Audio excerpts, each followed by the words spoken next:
Everyone, hi. This is Bruce Mufson, LCSW from SUNRIDGE of Nevada.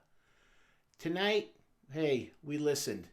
We asked, we deliver another capital Steez'S, Evol Love. But before I go into that song, I want to thank everybody for the response from the hundreds of comments and the thousands of views about his song, Free the Robots. I have learned so much from all of you, and the outpouring of love and respect that you have had for this artist has only deepened my own appreciation for who and what he is and just how talented his lyrics were.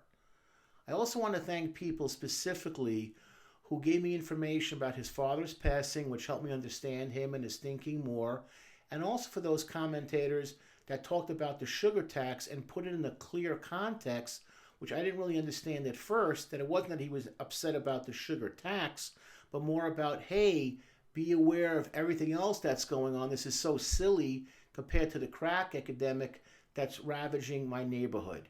Didn't realize that, but thank you guys for doing that.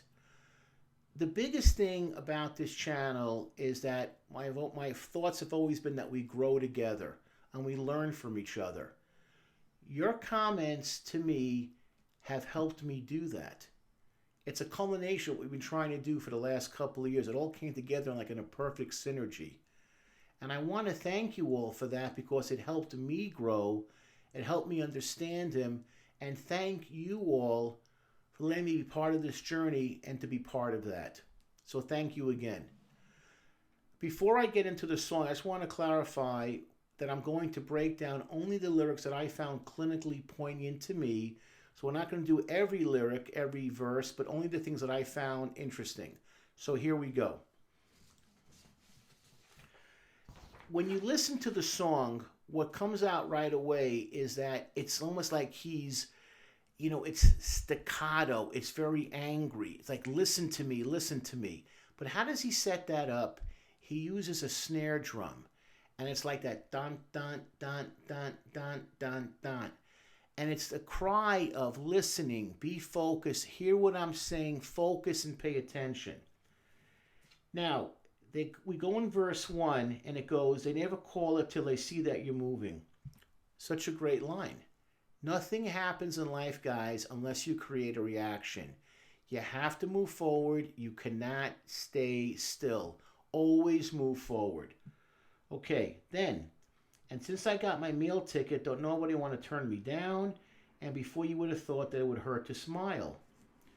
Yeah, now that I'm a somebody, I'm no longer a nobody. Okay. You would think that people would be kind enough to throw you a smile even when you're down. Wrong. They see you as a nobody. Only until he became quote, quote, famous was he given the respect that he was due. Okay. People don't even pretend to care. And, you want to think that really how they look at you, you're invisible. You're a ghost. You don't exist. But a great line like that. Then he goes down further down. In reality, we're serving up our talent. Oh boy. Oh boy. Yeah. You're underpaid, underappreciated. So true. This is how people felt about his music and lyrics and his value as an artist. Can I relate to that type of thing? That's how I felt my whole life. And I'm going to go into a little bit further why this channel was created with my agent/producer because of our feelings about that. I love that line. In reality, we serving up our talent. Yeah, like on a plate. We give all that we have for nothing. And when I worked a lot closer with my agent/producer in a company, we would have these stories all the time. We would give and give and give our blood literally, underappreciated, and didn't appreciate our talents. It was all for naught.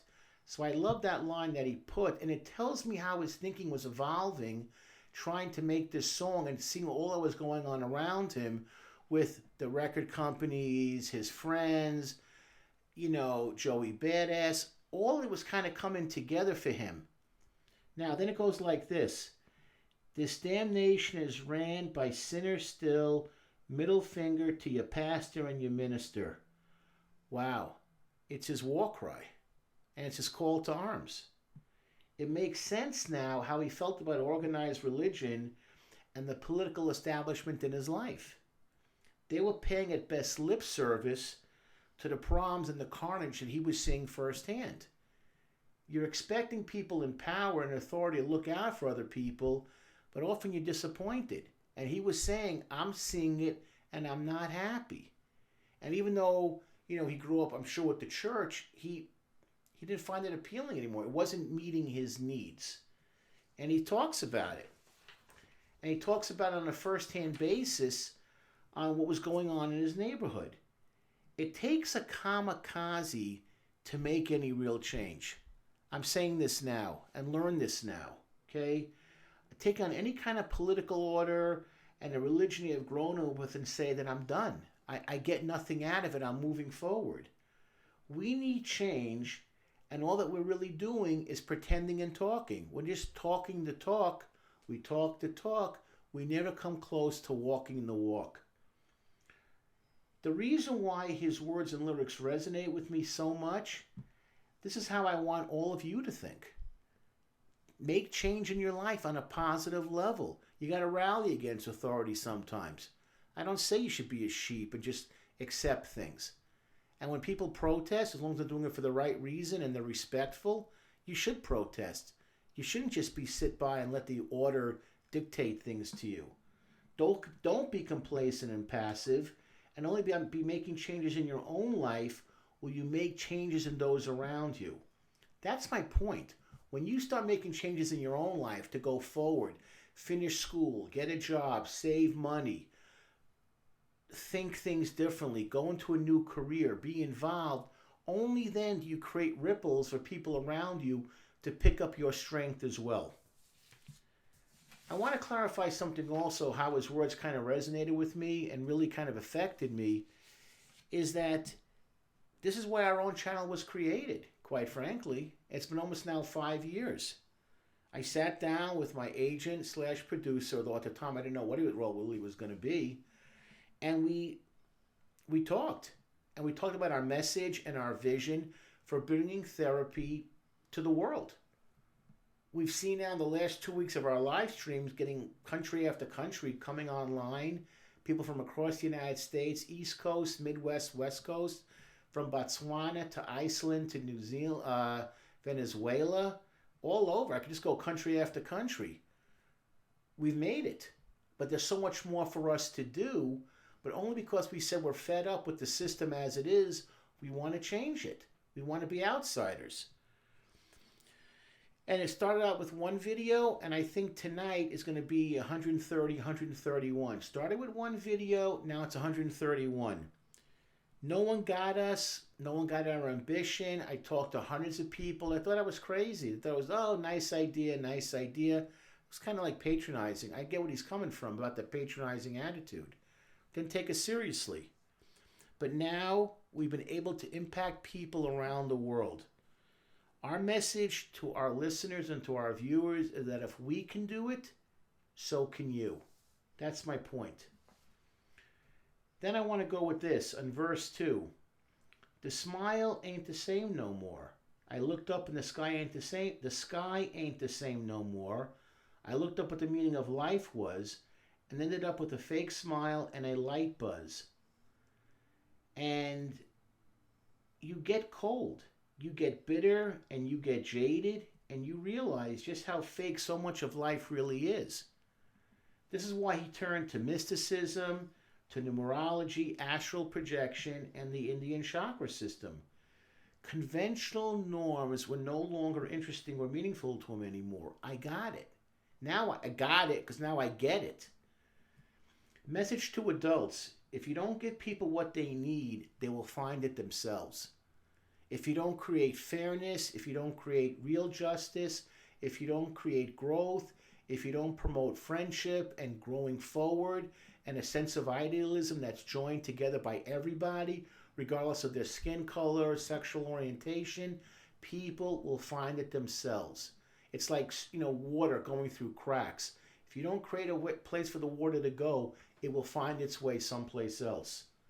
And that was great. Then he goes like this. I'm in the skies and the flight don't last that long.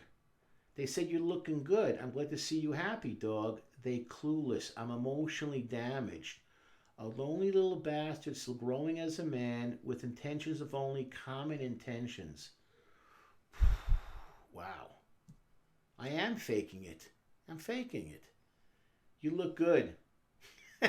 It's meaningless. What does that even mean? You look good versus you look bad? It's meaningless. Yes, I am damaged and still trying to figure out who I am and what are my intentions really going to be as I grow into a man. Not a man, into a man. You have to find a mentor and you got to have a support system. I can't stress that enough. Then I like this in verse 3. The limit's less limited the further that I climb. Haven't said a single tear, but I'm hurting down inside. Another great line. The more you climb, the more you realize it's not just a hill, like a 10-foot hill that you got to the summit. You realize that life is so short, but really it's Mount Everest that you're looking at, 28,000 feet. I can only talk about myself and my agent/producer. We started here and we keep on climbing further and further up. We realize for us that the sky, the Mount Everest, is limitless. We want to go as far and as fast and as high and wide as we can. Yeah, accomplish one goal, then another goal. It becomes addictive. You don't need the drugs and alcohol. You don't need the stupid friendships. You don't need the false, how you doing good, man, love you, hey, care about you. It becomes a waste of your time because all you're focused on is your next accomplishment. And that's what he was saying about that. I'm stealing that line. The limit's less limited the further that I climb. Yeah, exactly true. And he also says this afterwards. Haven't said I'm still making that word, messing that word up. Haven't shed a single tear, but I'm hurting down inside. Yeah. Okay. It's tough on the inside. It's not easy. You're crying on the inside. We've all been there at one point in our lives, being vulnerable, feeling empty, feeling that no one understands us. I get it again. I understand him better from the first song that I did. I understand his mindset and why he was so conflicted on so many things. Finally, you thought that you were so clever, but ain't no such thing as forever. Forever, forever, forever, forever, ever, ever, ever. We think that we know everything when you're young. We think. But its true wisdom comes from realizing we don't know everything and we have to rely on other people. And nothing in any arena will ever stay the same. There is change going on all the time. The same change is inevitable. And you must always be adaptable and flexible. That's a life lesson. Adaptable and flexible. Even more so during this pandemic. And to me, he's referring to himself and the changes that he had to deal with when things weren't going his way. You think, you're all excited about a record label and moving forward, and you realize it's not going to end the way you want it to end. And that's what got him feeling that, the sense of, I'm not happy with who I am. Last two lines. This damnation is ran by sinners still, middle finger to your pastor and your minister. That's his war cry. Don't be like everybody else. And it ends with the sticks banging together as well. Listen, listen, take action. That's what I'm getting from it. That's what I'm telling all you guys listening right now. Don't be afraid. Don't be afraid to push back. People, when I see people in the street protesting, again, appropriately, you have the right to do that. When you want to change your life and say, I don't like the way the order is created, there's something wrong here. I'm going to get involved politically, socially, economically, musically. Do it. He did it. And now I realize why his music is still so strong after his death. I think it's almost like 8-9 years now. Because the words ring true. The lyrics ring true. Great artist, another great song. We're going to do more of him. But thank you everybody for watching. Bruce Mufson, SUNRIDGE of Nevada.